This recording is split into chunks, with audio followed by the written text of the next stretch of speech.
अरशद शरीफ पर अरसा हयात तंग करने वाले मगरमच्छ के आंसू बहाने लगे। वजीर आजम शहबाज शरीफ ने कहा कि अरशद शरीफ का कत्ल एक अफसोसनाक वाकया है। इस मामले पर कीनिया के सदर से बात की थी। तकरीब से खिताब में शहबाज शरीफ का कहना था कि वजीर खारजा बिलावल भुट्टो ने भी कीनिया के हुक्काम से राब्ते किए थे। उनका कहना था कि हुकूमत सहाफ़ियों के तहफ़्फ़ुज़ के लिए इक़दाम कर रही है।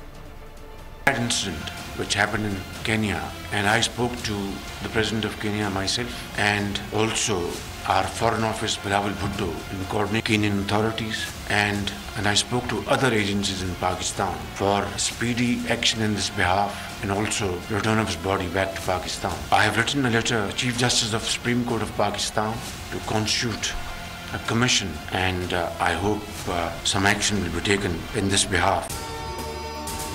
अगर आपको ये वीडियो पसंद आई है तो लाइक पर क्लिक करें।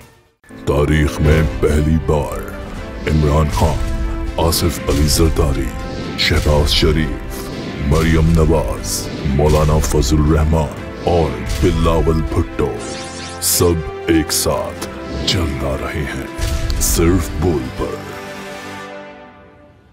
सबसे ज्यादा व्यूज और सबसे ज्यादा रेटिंग के साथ बोल आज भी रहा नंबर 1 पर। सब्सक्राइब करें और बेल दबाएं ताकि कोई खबर रह न जाए।